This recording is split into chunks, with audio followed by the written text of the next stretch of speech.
अब जैसे महाराज जी आपने कहा कृष्ण जी के लिए कि हाँ लोग कहते हैं 16,000 पत्नियां थी इनकी, और राधा जी के साथ भी उनके प्रेम को बहुत अलग अलग तरह से देखा जाता है, पर ऐसा माना गया कि जैसा प्रेम उनका था वैसा कहीं और देखने को नहीं मिलता। तो आप इतने बड़े कथावाचक हैं, इतनी कथाएं आप करते हैं, तो कोई एक कथा उनके प्रेम के बारे में, श्री कृष्ण और किशोरी जी के बारे में। प्रेम तो देखो अद्भुत है जी।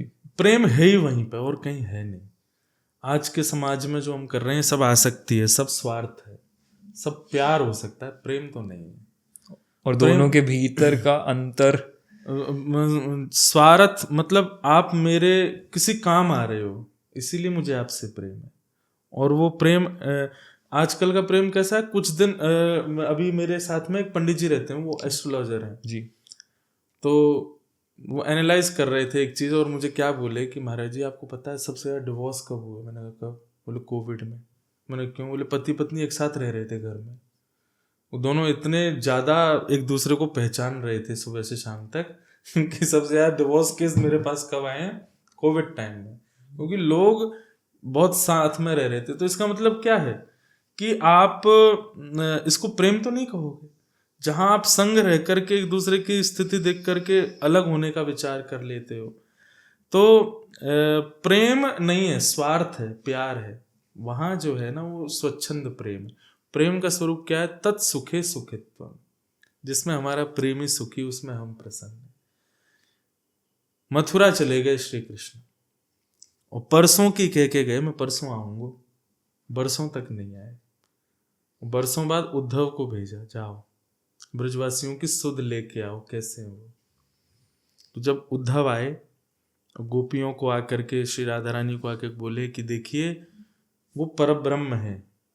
ठीक है उन्होंने 11 वर्ष यहाँ लीला की, आप लोगों को उनसे प्रेम हो गया, पर वो परब्रह्म है। और परब्रह्म किसी एक व्यक्ति का नहीं होता, वो पूरे विश्व का होता है। तो मैं आपसे प्रार्थना करने आया हूं कि आप उनको भूल जाओ, वो परब्रह्म है। गोपियां कहती हैं उद्धव मथुरा यहां से इतना दूर नहीं है, 6 किलोमीटर है बस, हम दिन में 2 बार मथुरा चली जाएंगे और मिल करके आ जाएंगे। लेकिन तुमने कभी सोचा नहीं कि हम गए क्यों नहीं मथुरा? क्योंकि यही हमारा प्रेम है। तत्सुखे सुखित्वम, यदि हमारे श्री कृष्ण को वहां रहने में सुख है तो हमको इसी में प्रसन्नता है कि हम यहीं रह करके उनको प्रसन्न देख लेंगे। हम उनसे मिलना नहीं चाहते, हम ये भी नहीं चाहते कि वो हमको दिखें, फिर भी हमारा प्रेम है। ऐसा प्रेम आज होता है? नहीं होता। या तो देखने की इच्छा होगी, या मिलने की इच्छा होगी, या कोई कामना होगी कि वो मेरी कोई मनोकामना पूरी करे। पर वहां गोपियों में, श्री राधा रानी में ऐसी कोई कामना नहीं है। आप वर्षों भर मत मिलो हमको, लेकिन फिर भी हमारा प्रेम है आपसे, ऐसा प्रेम है।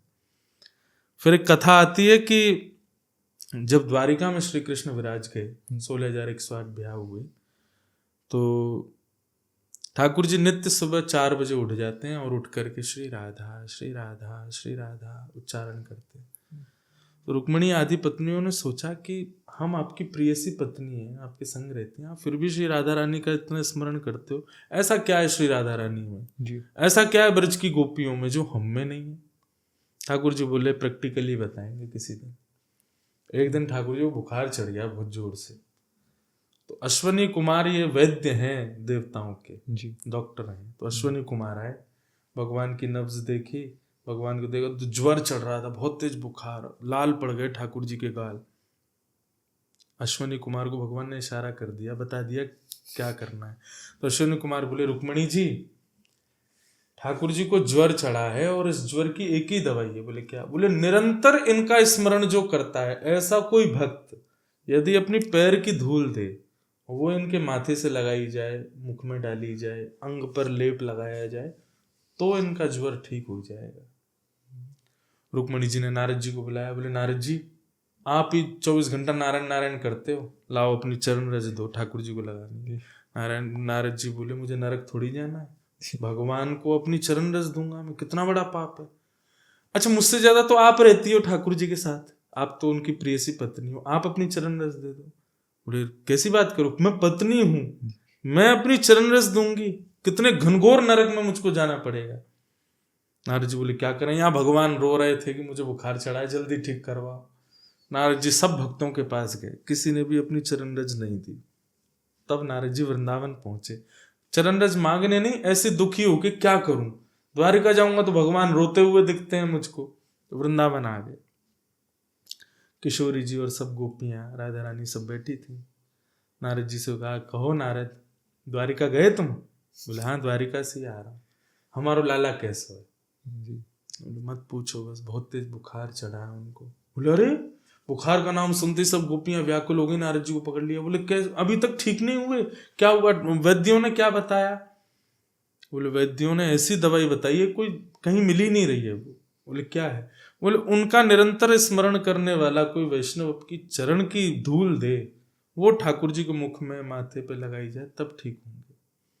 गोपियां तुरंत गई, यमुना जी में पैर गीले किए और अपने पैरों में खुद अपने हाथ से रज लगा लगा करके, पैर झाड़ झाड़ करके पोटलियां बना बना के नारद जी को दे दी। लो सुनो, उनके माथे पे लगा देना, मुख में दे देना, पूरे अंग पे लगा देना, सब जगह ये रज, और रुक्मणी जी को दे देना, रख लें स्टॉक में, कभी और आगे बीमार पड़े तब भी हमारी रज लगाम है। नारद जी बोले इसका परिणाम पता है आपको? भगवान को कमर दिखाने से भी पाप माना जाता है। भगवान को अपने पैर की धूल देना कितना बड़ा पाप है। आपको नरक में भी स्थान नहीं मिलेगा, नरक में भी इतनी यातना दी जाएगी कि शायद आपने सोचा नहीं होगा, और आप तैयार हो देने के लिए। श्री राधा रानी और ब्रज की गोपियां कहती हैं, नारद, यदि हमें नरक जाना पड़े, लेकिन हमारे नरक जाने से कारण श्री कृष्ण स्वस्थ हो जाए, तो हमको उनकी स्वस्थता प्रिय, अपना नरक जाना इतना बुरा नहीं। हम नरक में 100 वर्ष भी रह लेंगे, यातनाएं झेल लेंगे, लेकिन अपने कृष्ण को एक दिन भी, एक सेकंड भी पीड़ा में नहीं देख सकते। इसलिए हमारी रज लेके जाओ, यहाँ बैठ के बातें मत बनाओ, तुरंत जाके उनके माथे से लगाओ। तब नारद जी ने एक ग्रंथ लिखा, नारद भक्ति सूत्र, और उसमें जैसे होता है ना कि आपको किससे प्रेरणा मिली, तब वो कहते हैं यथा ब्रज गोपिका नाम, ब्रज की गोपियां और श्री राधा रानी। बोले यही है प्रेम, संसार में प्रेमी तो है ही नहीं।